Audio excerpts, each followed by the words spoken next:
Jadi saya ulangi saudaraku, sebagai pendeta misionaris, bahwa saya harus pindah-pindah, khususnya jemaat-jemaat, orang-orang yang ada dalam tahanan-tahanan, baik di lapas maupun di rutan-rutan, maupun di tahanan-tahanan polisi.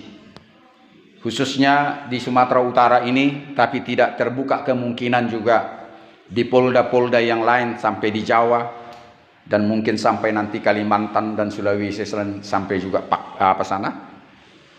Apa yang paling ujung? Papua. Itu kerinduan saya. Saya harus melewati semua polda-polda dan juga polres-polres. Bulan lalu saya sudah kemarin. Jumlahnya belasan. Ibadah yang sama saya lakukan. Ada beberapa itu yang berdoa secara pribadi untuk menerima Tuhan Yesus sebagai Tuhan dan Juru Selamatnya secara pribadi. Bukan semata-mata oleh karena orang tua dan nenek moyangnya. Jadi saya mau minta saudara juga nanti melakukan itu, sehingga Kristenmu betul-betul murni. Ya, Kristenmu lahir dari hatimu. Itu bisa saudara lakukan kalau Roh Kudus memimpinmu. Dan kalau ini saya lakukan dulu tatkala saya kelas 2 SMA tahun 76. Selama ini saya memang Kristen dari kecil, ikut sekolah minggu dan sebagainya. Tetapi di situ saya menerima Dia sebagai Tuhan dan Juru Selamat saya pribadi, dan cukup sekali itu. Dan itu tidak akan pernah saya lupakan sampai saya mati. Dan inilah seharusnya gereja mengajarkan itu. Terkadang gereja mengajarkan kalau sudah lewat CD. Ada banyak orang lewat CD oleh keadaan terpaksa. Karena mau nikah, cepat-cepat CD. Ya, karena mau nikah latar belakangnya seperti sudah hamil dan sebagainya. Ini sudah rahasia umum. Dikeluarkanlah surat CD dan sebagainya. Dan saya tidak menghakimi manusia, tetapi kita tahu latar belakangnya. Tetapi latar belakang saudara di sini menerima Dia sebagai Tuhan dan Juru Selamatmu secara pribadi adalah betul-betul saudara dikunjungi oleh Tuhan dalam rohnya, sehingga saudara bisa menerima Dia secara benar, secara sungguh-sungguh, secara sadar, bukan paksaan. Ada banyak dari kecil dipaksa orang tua ke gereja dan sebagainya. Lama-lama disebut Kristen. Inilah yang kita sangkal. Jadi kalau saudara nanti mau melakukan itu, saudara melalui proses harus mengampuni orang yang bersalah kepadamu. Dan selanjutnya saudara harus mengakui kesalahanmu kepada Tuhan, minta pengampunan. Dan yang ketiga, saudara harus mengikrarkan iman rasuli, iman percayamu, yang tidak berbeda seperti yang dilakukan gereja. Dan saya tidak mau menambah mengurang, sekalipun bahasanya mungkin tidak sama. Sudah? Saya sudah jelaskan itu. Tadi saya bertanya, siapa yang di sini memakai jimat-jimat pedukunan? Semua tidak ada. Bagus. Tinggal nanti, setelah nanti kita melakukan yang pertama, kita melakukan yang kedua, perjamuan kudus. Tanda saudara sudah dimerdekakan. Tanda saudara sudah bagian daripada warga kerajaan dari sorga.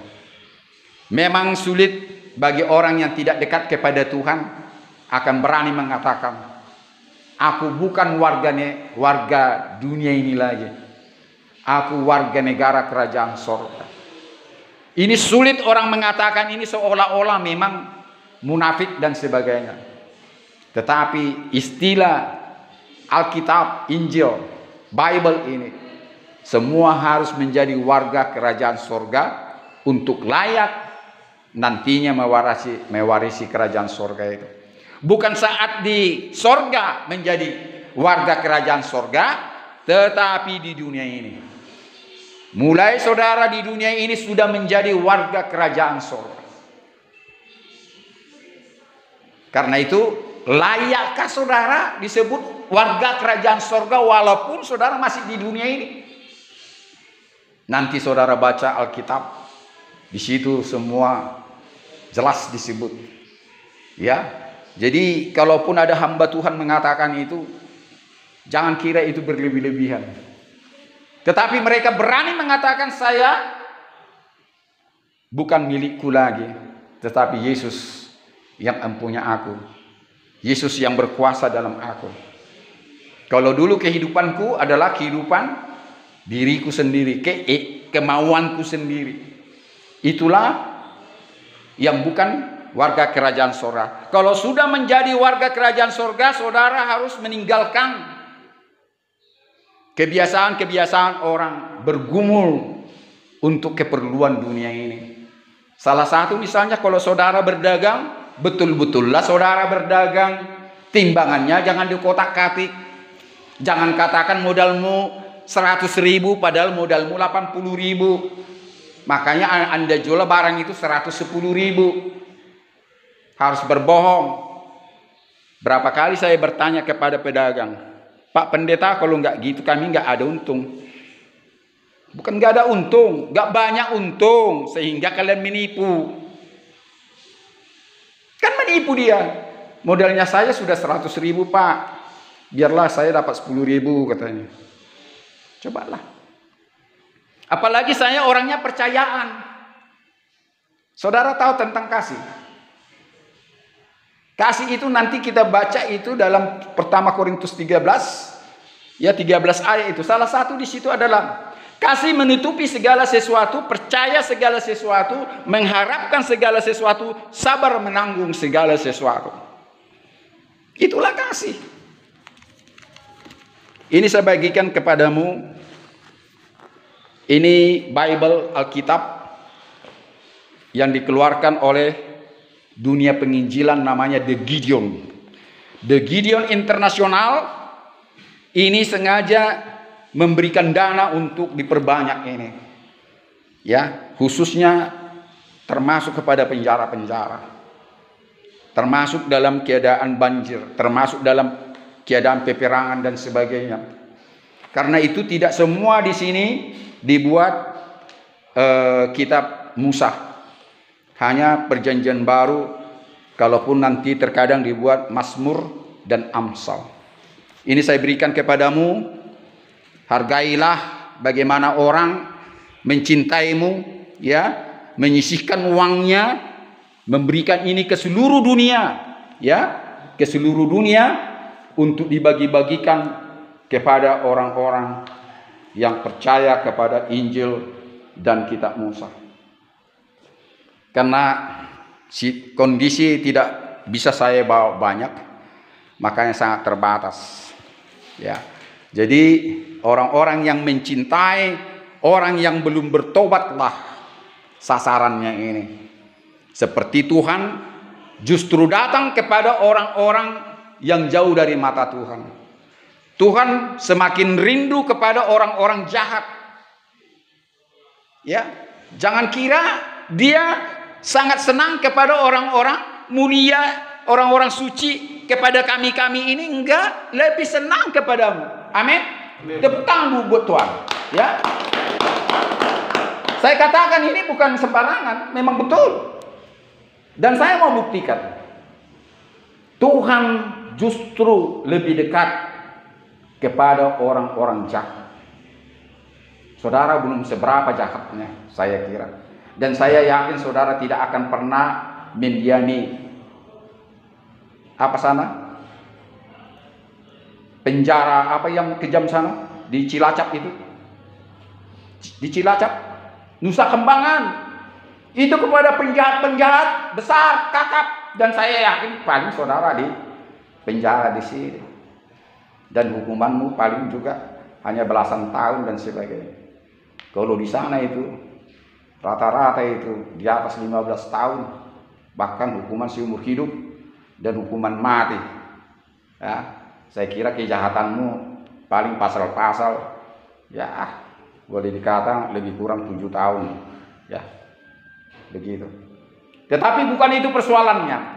Saya mau buktikan bahwa Tuhan lebih senang kepadamu dan daripada orang-orang yang dianggap suci. Sebelum saya buktikan, ada yang bisa ngomong? Coba Coba buktikan bahwa Tuhan itu sangat senang kepada orang jahat, katakanlah kepada narapidana atau orang-orang yang melanggar KUHP. Ada yang bisa jawab? Coba, siapa yang bisa jawab? Jawabannya begitu gampang. Ya. Jawabannya dengan dia datang sebagai manusia, dia menjelma sebagai manusia, padahal dia pencipta langit dan bumi. Kepunyaannya lah bumi dan semua satelit, dan kepunyaannya gunung dan lembah, halilintar, segala tumbuh-tumbuhan, binatang, bahkan iblis dan malaikat pun kepunyaannya. Dan kita manusia, dia datang ke dunia ini dalam rupa manusia. Bahkan kelahirannya lebih hina daripadamu, kawan-kawanku, daripadaku. Bahkan dia sengsara dan mati. Itu tujuannya buat apa? Ada yang bisa jawab?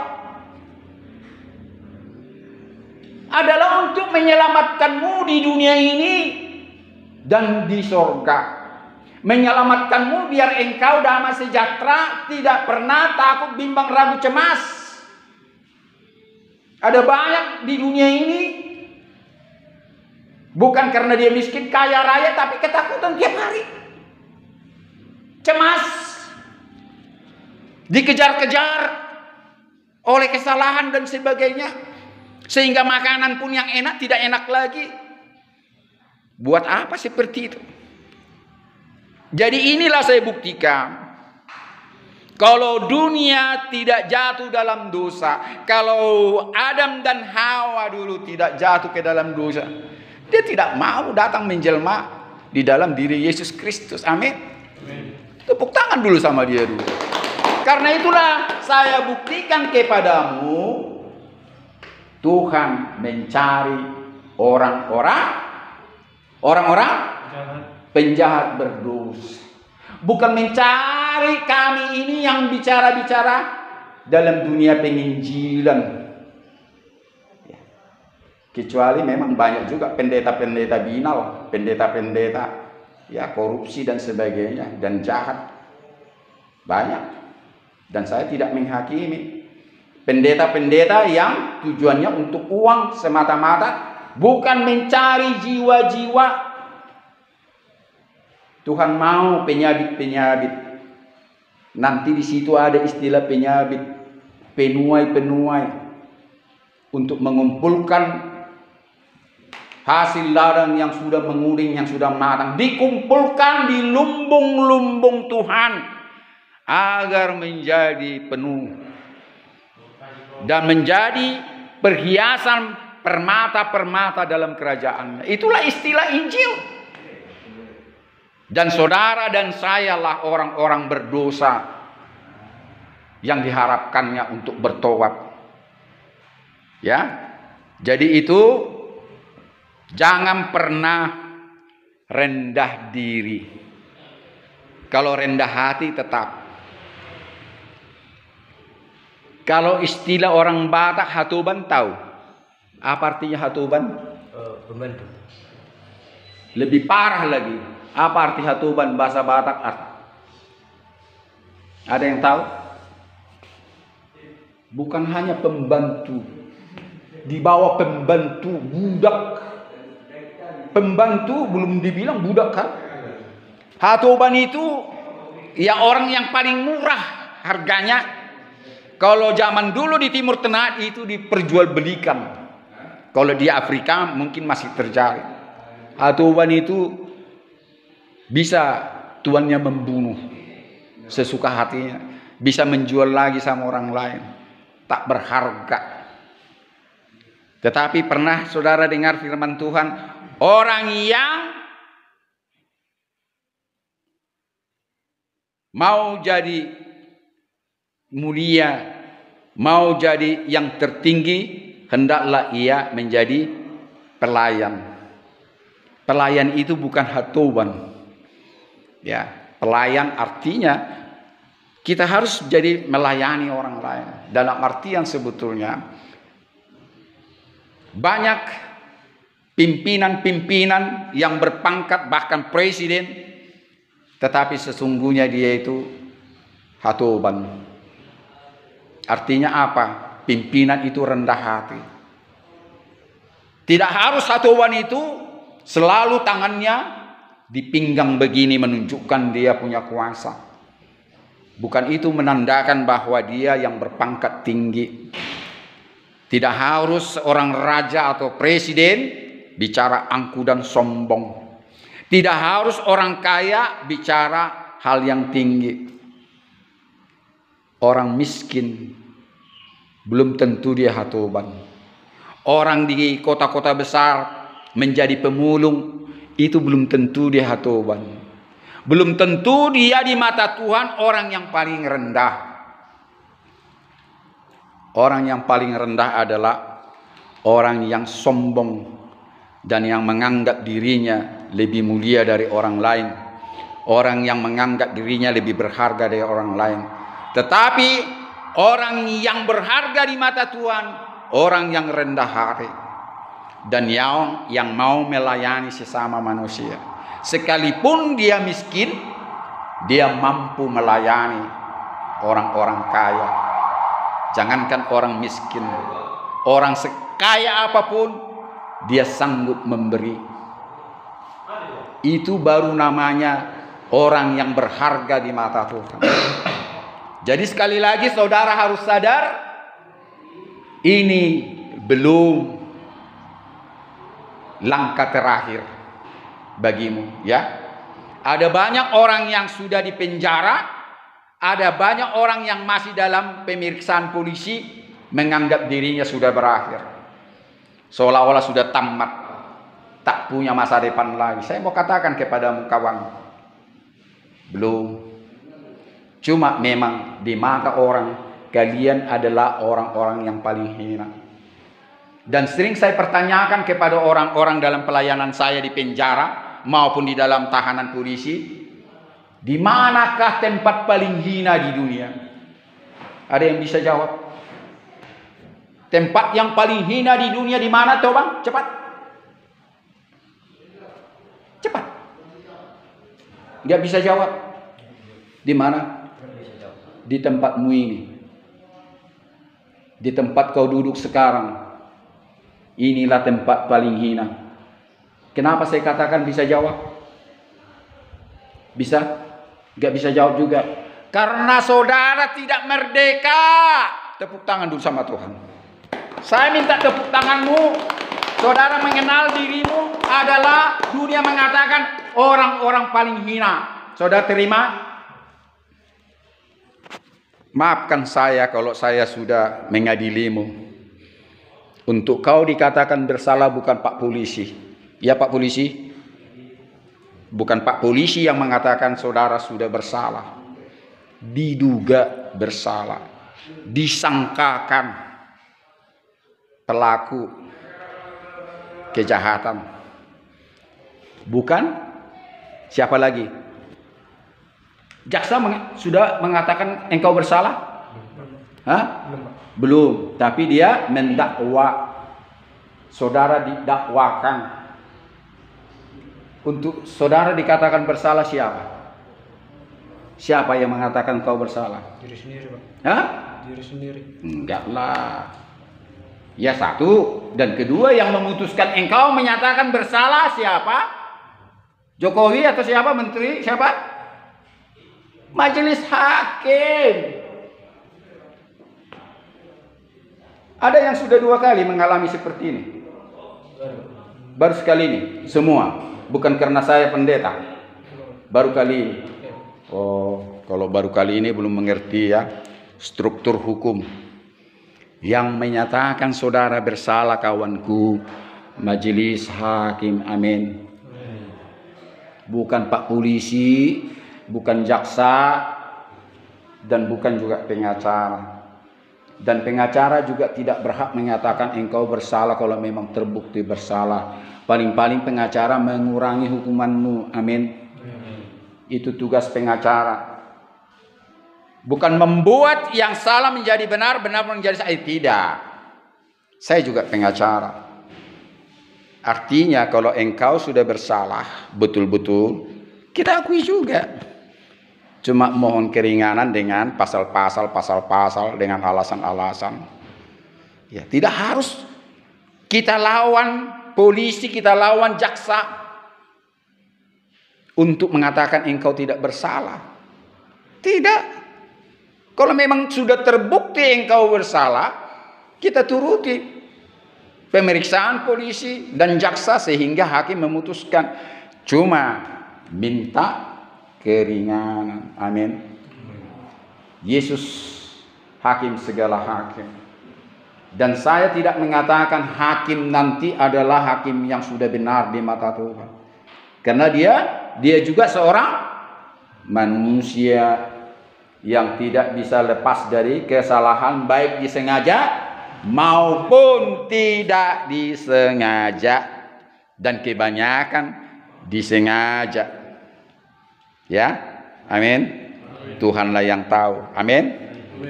Jadi sekali lagi saya katakan, jangan pernah dendam sama Pak Polisi yang menangkapmu kawan. Itu tugas. Untuk itulah polisi ditebalkan, dibikin tugas untuk menangkap, memeriksa orang-orang yang diduga melakukan kejahatan. Dan jaksa ditebalkan atas sumpah mempelajari hukum apa yang dijatuhkan kepadamu untuk didakwa. Jadi jangan salahkan jaksa, itu memang harus ada. Barulah dibawa saudara dalam persidangan, hakimlah yang menentukan. Hakim tidak pro polisi, hakim tidak pro jaksa, dan tidak pro dengan engkau, tapi pro dengan siapa? Pro dengan hukum. Hukum itu adalah bagaimana data-data pemeriksaanmu, yaitulah yang dipelajari majelis hakim. Dia tidak memihak ke jaksa, dia tidak memihak kepadamu, dan tidak memihak daripada laporan polisi dan sebagainya. Jadi inilah bagaimana proses nanti saudara diperhadapkan kepada perbuatanmu. Saya tidak mau tahu apa yang saudara disangkakan.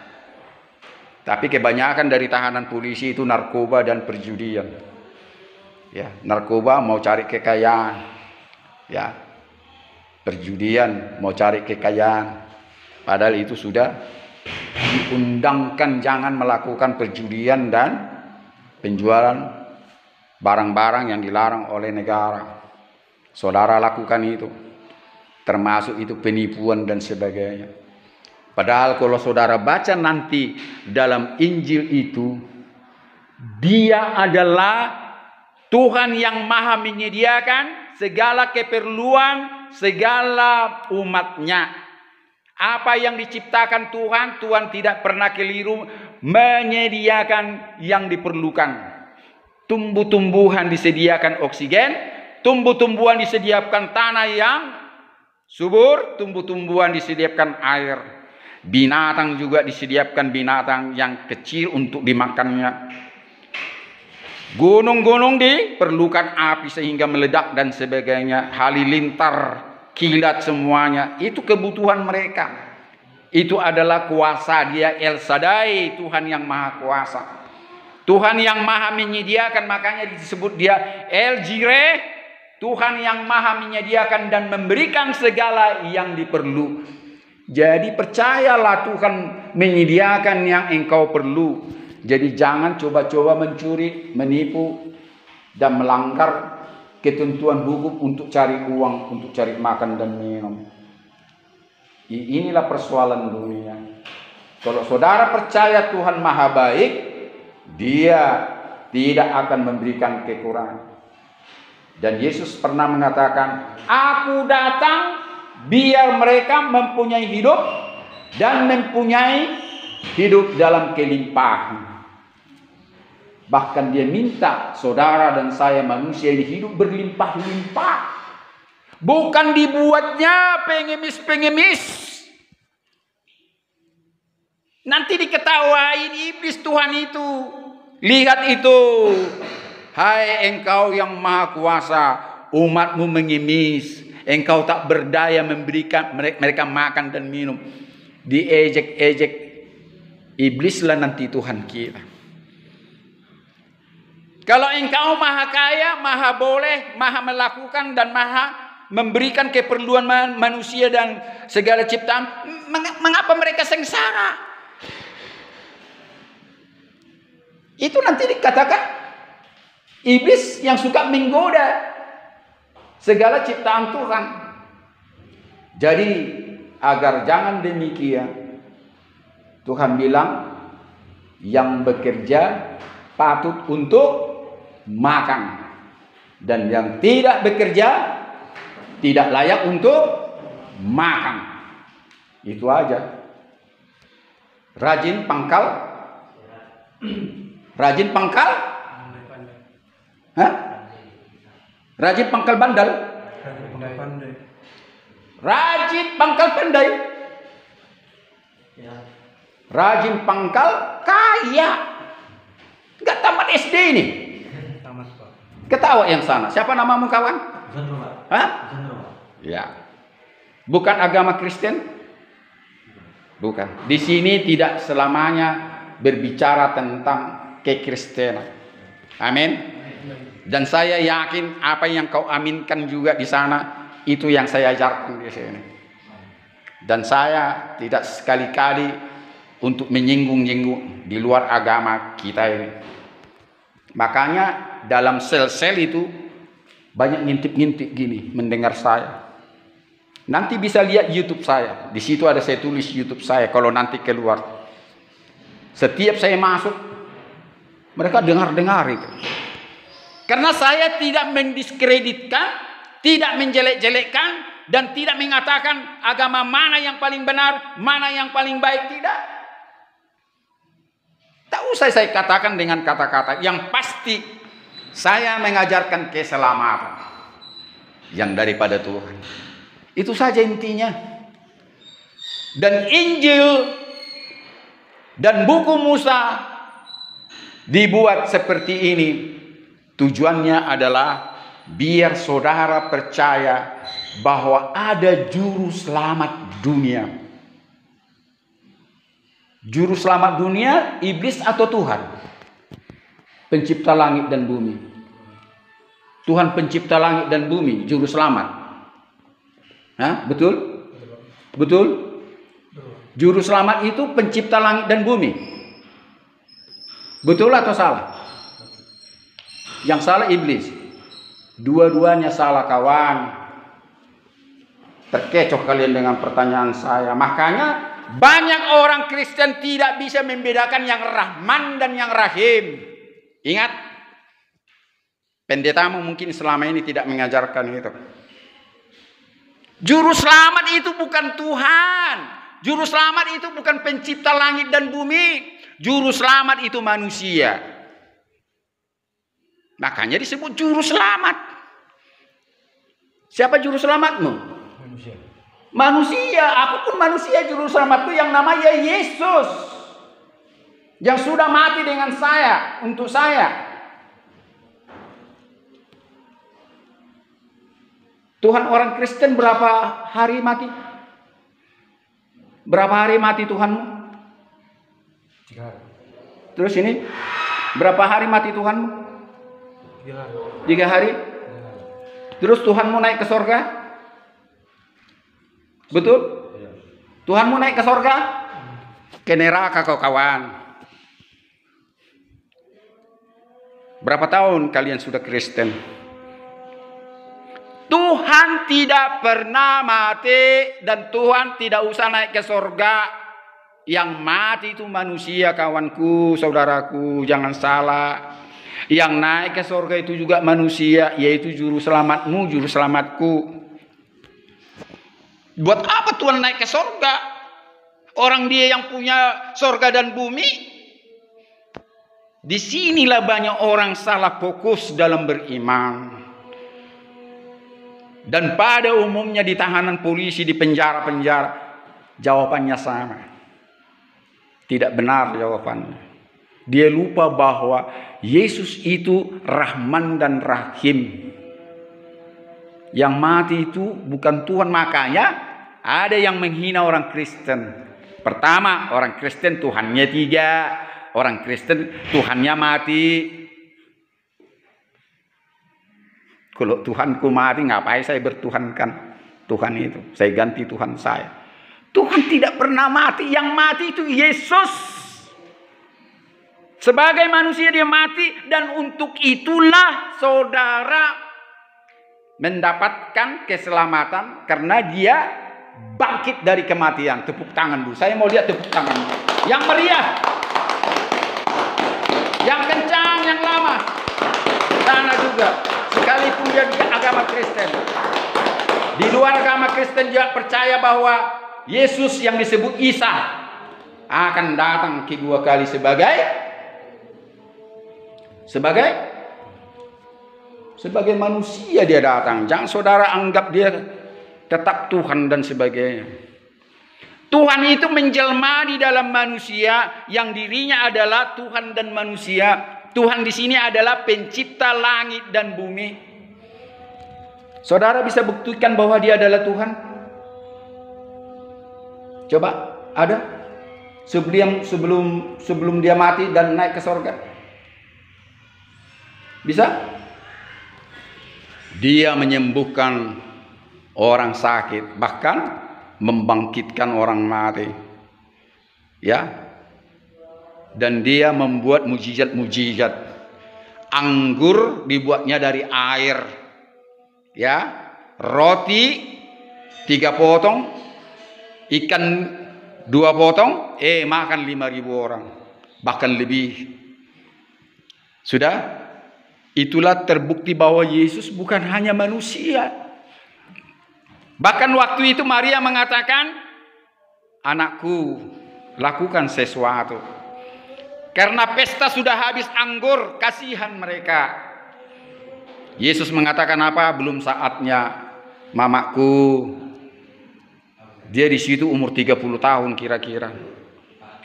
Tetapi Yesus kasihan juga melihat tamu begitu banyak, anggur sudah habis.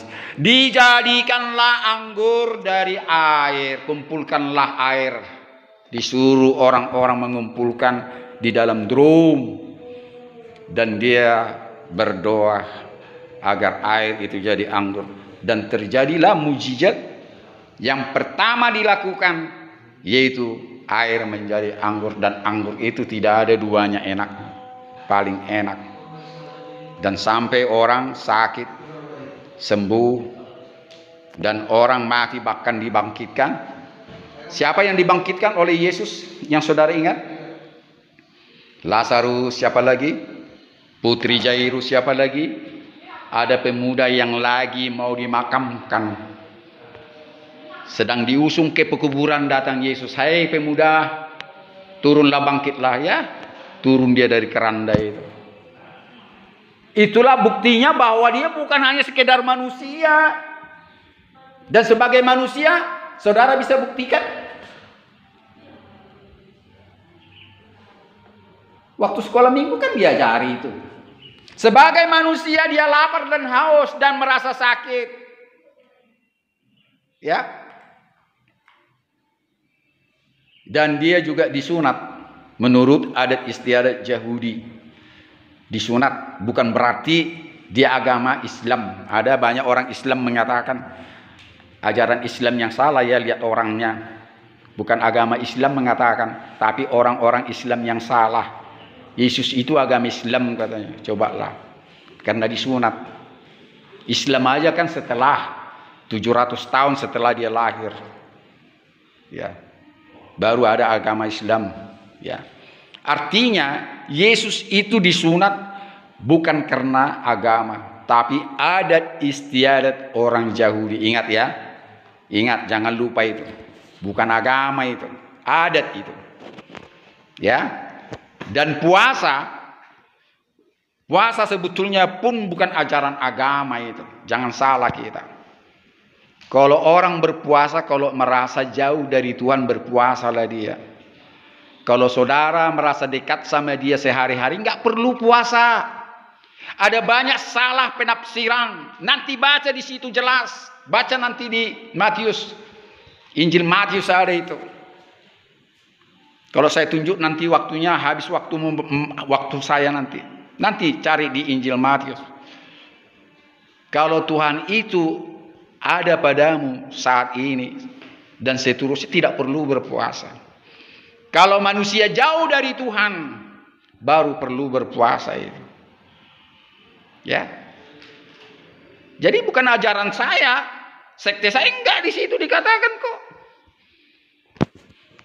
Jadi terkadang ini orang-orang mengajarkan yang salah sebetulnya. Jangan dipaksakan jemaatnya berpuasa. Ya kalau mau berpuasa untuk dia merasa dekat kepada Tuhan, silakan.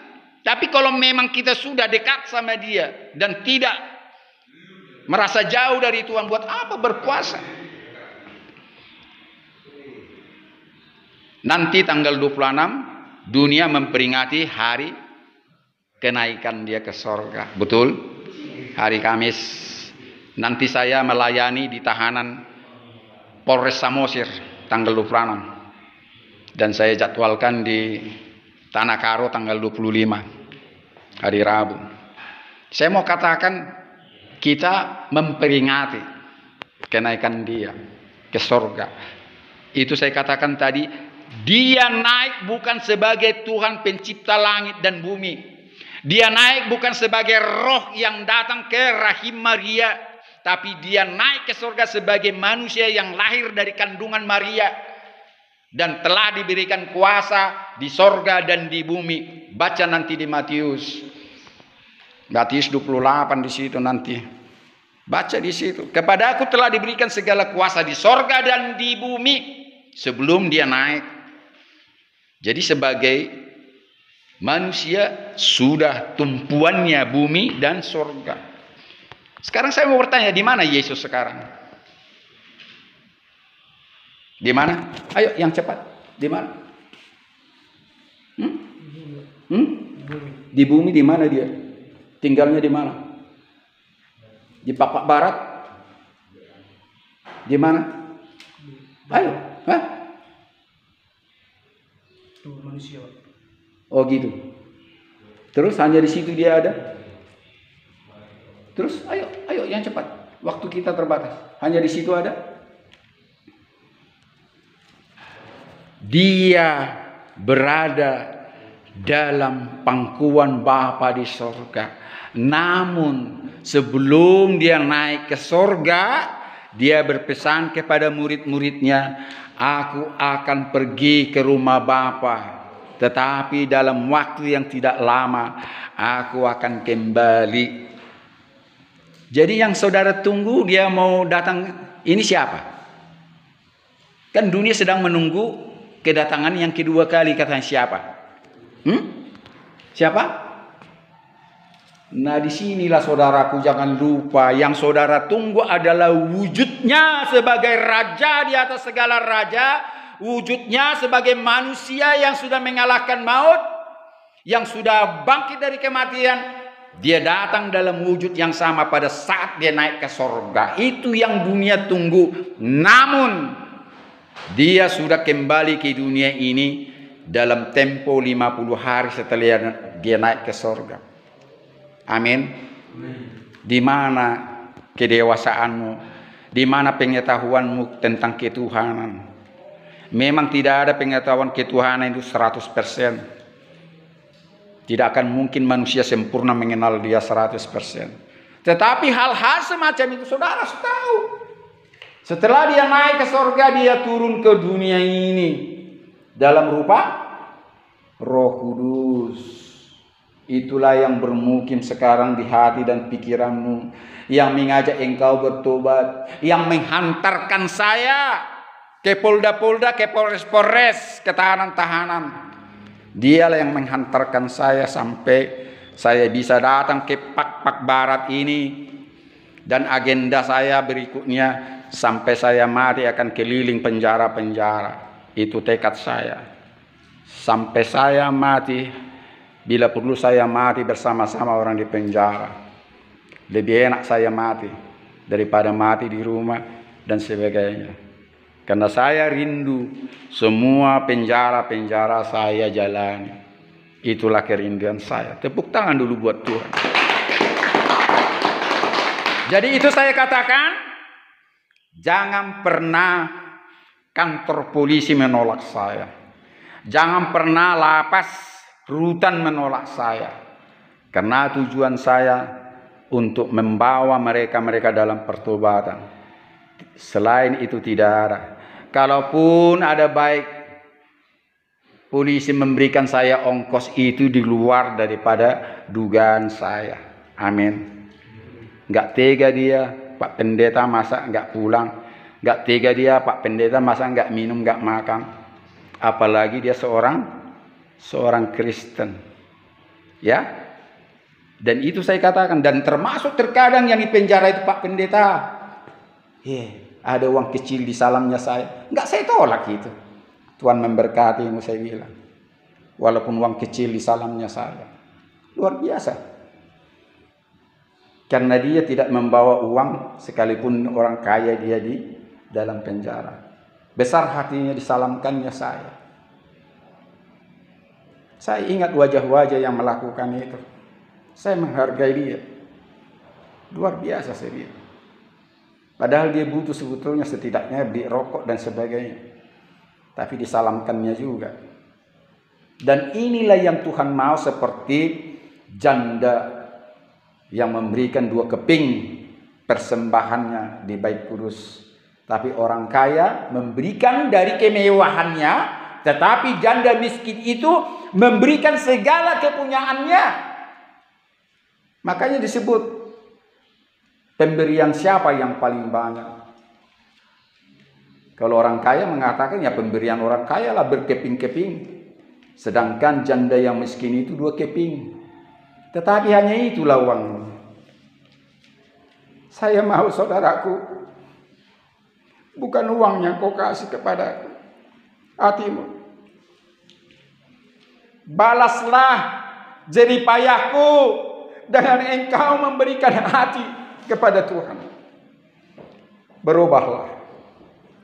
Kalau saudara baru kali ini dalam proses di polisi, belum pernah penjara di lapas, jangan pernah melakukan perbuatan yang sama atau perbuatan yang mirip seperti itu.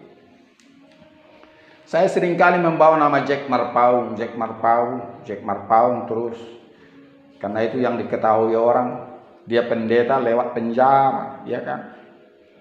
Kalau dia bisa, kenapa saudara tak bisa?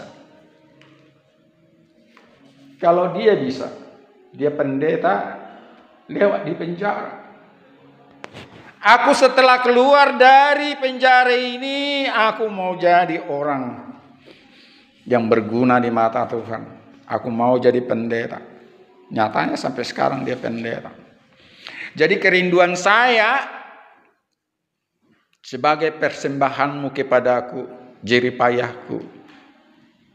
Rindulah saudara kembali lagi ke tahanan polisi atau kembali lagi ke penjara, tapi bukan dalam status melakukan pelanggaran KUHP, tetapi mencari jiwa-jiwa. Amin. Amin. Tepuk tangan dulu sama Tuhan.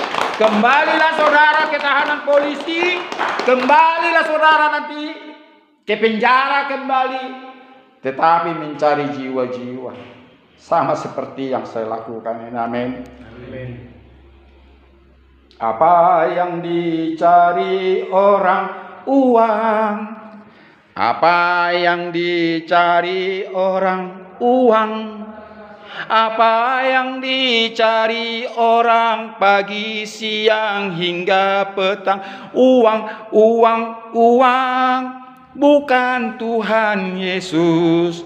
Apa yang dicari Yesus saya? Apa yang dicari Yesus saya? Apa yang dicari Yesus pagi, siang, hingga petang? Saya orang yang berdosa. Bisa kita nyanyikan sama-sama? Ayo.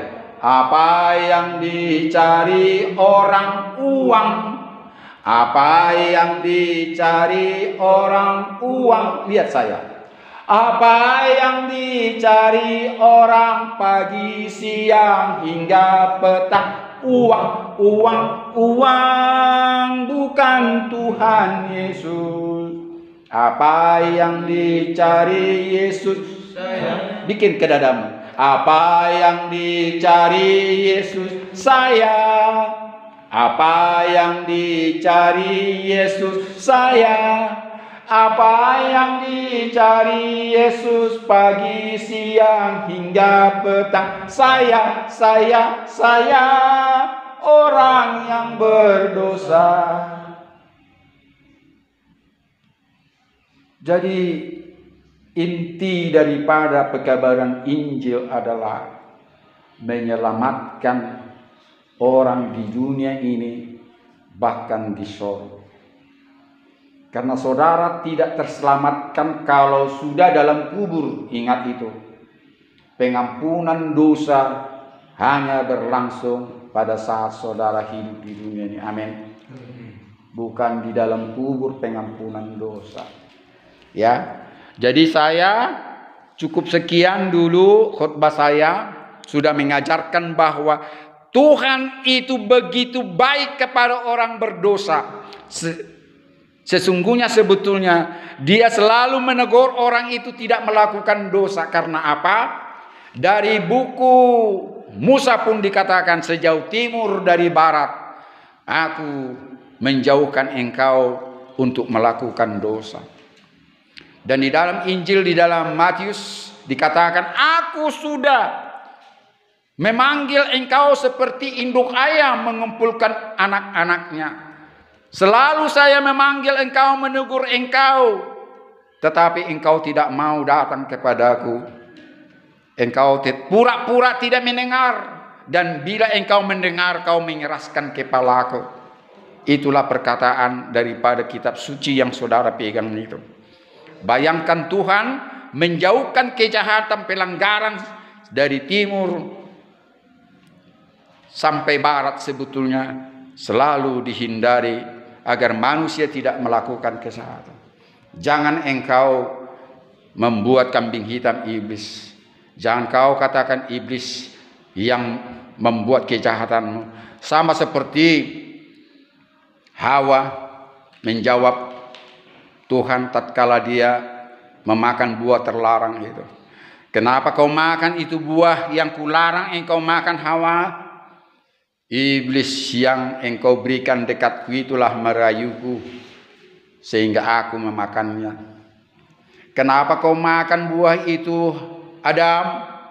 Perempuan yang kau tempatkan di sisiku itu, yang kau berikan itu, dialah yang merayuku hingga aku memakannya. Itulah sifat manusia, mencari-cari kebenaran padahal mereka salah. Saudara bikin dosa, saudara melanggar KUHP, jangan salahkan orang tuamu, jangan engkau salahkan iblis, tetapi keinginanmu, ingat ini, perhatikan, lihat wajah saya. Keinginanmu lah yang begitu besar melakukan pelanggaran KUHP, keinginanmu lah melanggar titah-titahnya yang begitu besar, sehingga iblis membuahi. Iblis melengkapinya, terayulah saudara melakukan itu. Tapi yang pada akhirnya saudara lah yang melakukan itu. Jangan katakan iblis, ya. Amin. Betul.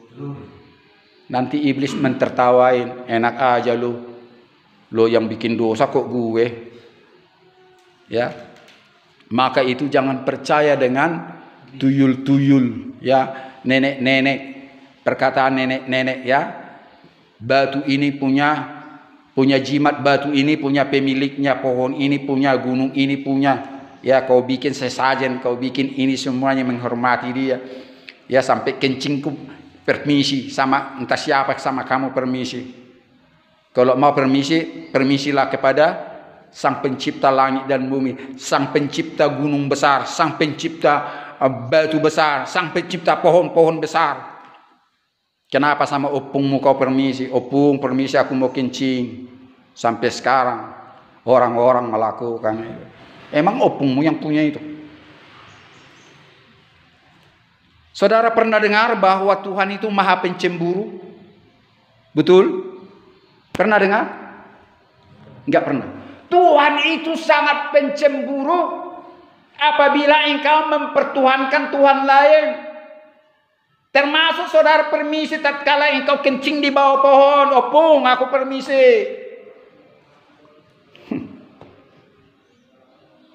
Opung udah mati begitu lama kok. Gara-gara itulah saudara masuk roh-roh jahat itu. Saya pernah beol di pantai laut di Bali. Itu dikeramatkan itu di situ.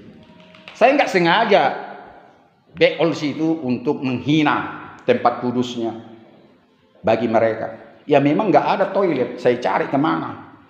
Ya kan? Waktu saya ke Bali. Ini kisah nyata ini. Saya cari memang toilet tak ada. Masa saya berak nanah celana kan? Gak mungkin lah. Orang celana saya nggak ada gantinya. Saya lihat pantai ya, saya ke pantai.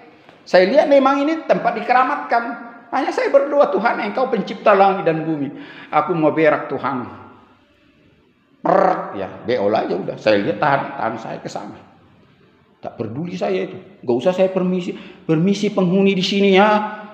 Permisi ya, aku beol yang enggak. Sama Tuhan saya permisi kok. Ya. Kenapa saya permisi? Karena memang itu dikeramatkan. Ya, Tuhan-Tuhan mereka banyak di situ. Ya sudah, saya enggak permisi sama dia kok. Enggak datang buaya putih menggigit pantat saya gini. Penunggu di situ dan sebagainya. Ini paling Tuhan benci. Saya pernah dari Jakarta jalan sendiri bawa mobil. Tahun 94 masih sepi. Saya lintas selatan sana Pekanbaru. Tidur saya di hutan. Gak ada penumpang. Dan sekitar tahun 97 dari Medan Kota Cane naik sepeda motor saya itu. Bayangkan itu jalan masih berlubang-lubang gitu. Tahun 97. Sepeda motor night vision, pulang pergi malam, tengah malam. Saya berangkat dari Kabanjahe menjelang maghrib, ya sampai di sana subuh, Kota Cane. Orang Kota Cane sendiri pun gak berani melakukan itu. Orang kampung di situ pun malah justru tak berani. Jalan saya. Dan saya jujur, di tengah hutan itu datang juga takut saya.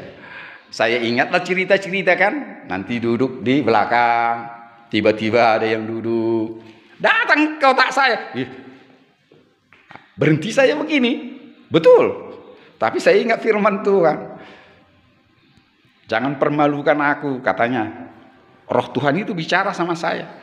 Jangan permalukan aku sama iblis. Kalau saya ketakutan. Oh Tuhan ampuni saya. Hidup lagi. Saya akan mempermalukan dia kalau saya ketakutan.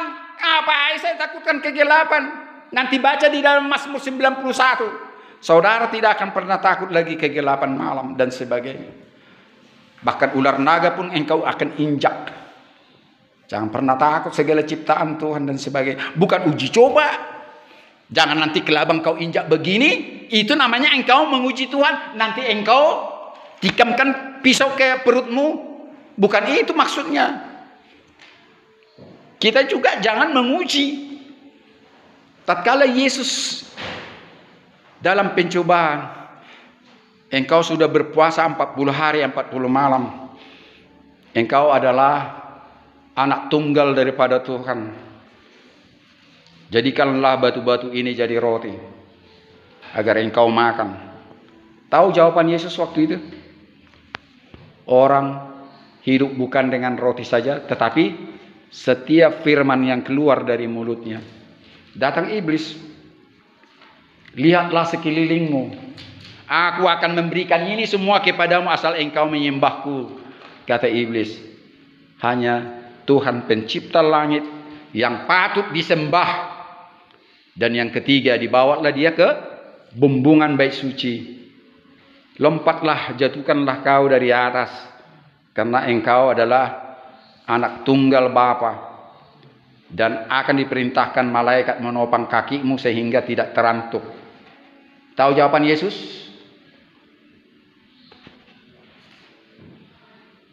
Tidak patut diuji. Janganlah menguji. Ya. Sehingga saya bilang, jangan kau tusuk perutmu dalam nama Yesus, saya sudah bertobat, kau tusuk begini. Bukan itu. Saudara berdosa. Ya. Jangan mencobai kemampuan Tuhan. Tapi laluilah ini dengan iman, tidak usah pernah takut kepada segala bentuk malam dan siang. Engkau akan dilindungi dan sebagainya. Amin. Tidak lama lagi kita masuk dalam session yang kedua.